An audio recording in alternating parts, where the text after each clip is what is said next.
Ho, ho, ho, and welcome once again to our Christmas in July crafting extravaganza on Resining of the Living Dead. We are wrapping up the month with one last mold, and this is going to be used as a gift for a family member, but this is a squirrel mold.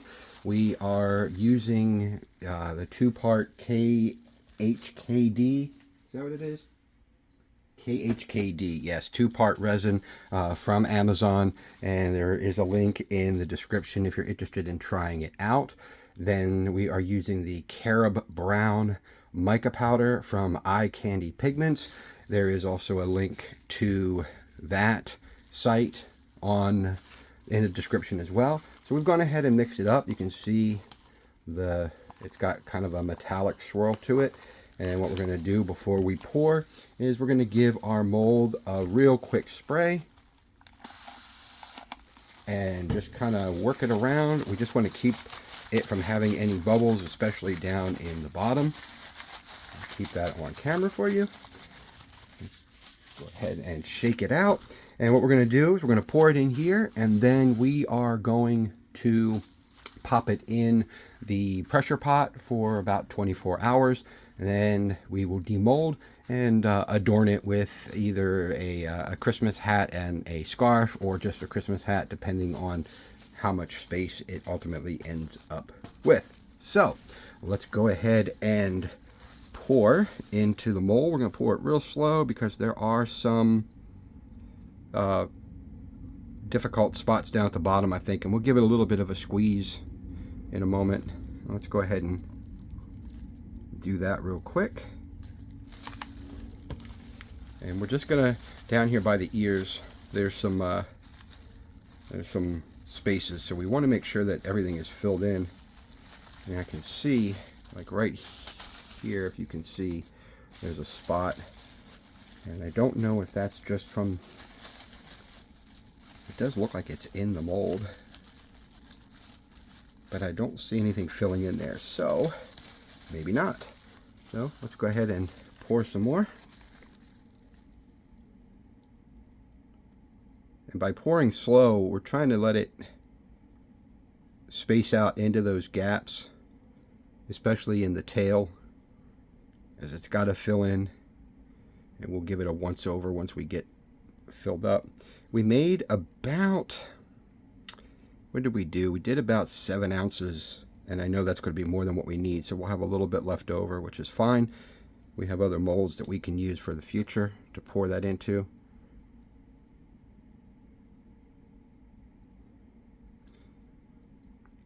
And we're just going to pour it up to the top, just like that. Just give it just a little tap. You can see it's not level. It's going to come over the top. So let's just press it over into the cup. It's going to make a mess anyway. There's nothing we can do. It's just kind of it's not quite flat. So what we're going to do is we are going to very carefully put it onto our tray, and then put it into our pressure pot, and then we will demold it in about 24 hours. So I will see you then. Be right back. All right, we are back to complete our squirrel.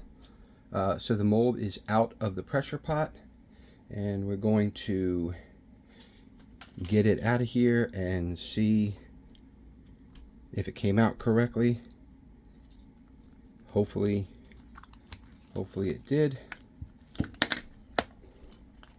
And we've got our glue. Very cool. It's very rustic. You see the mold is a mess because from the over pour, but you can see the ears. There's a little bit of a notch in the ear. I don't know if that's the mold or if that's me, but it's going to be okay because we are going to put a Christmas hat on him. He's going to get a little winter hat, and it's going to go like this. between the, so we're covering up the one ear and then onto the other. As far as this though, I don't think it's going to be able to go, so I don't think we're going to use the scarf, but we are going to use the cap. So what we're going to do is we're going to put the glue on the bottom of the cap and just around the outer edge, just like so.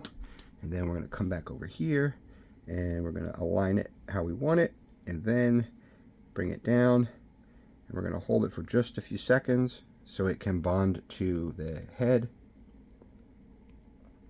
It won't take long.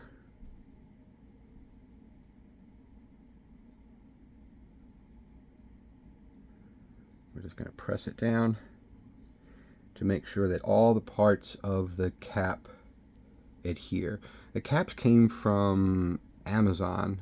There will be a link in the description if you're interested in giving it a shot. This is the last Christmas in July item that we're going to be doing, and then we're going to be moving back to traditional molds, including an upcoming stained glass piece that I'm going to do, and I'm excited to try that one, as well as a bunch of other things. We're going to retry the bowl and see how it goes. So there we have it. It looks cute. It's hard to tell if the face got a bubble or if that's in the mold. I'd have to check. Hard to see. Oops, bumping the camera. But there we go. As we wrap up Christmas in July, thank you so much for continuing to watch. As a reminder, if you watch the extended video number 50, there is a giveaway that is ongoing. That will be running for, I think, about another week. I'll have to go back and double check, but there's still plenty of time to get an entry in. And good luck to everybody. If you enjoyed this video, I urge you to please click that like button. Hitting that subscribe button will give you notifications of upcoming videos when they are released. Try to do a couple of them every week. Shares are always appreciated. You can reach out to me. The email address is in the description for every video. Those links also help out the channel, so purchasing through them earns a little bit more so we can get some new supplies, new molds. Thank you all so much for watching during this Christmas in July, and I will see you on the next video.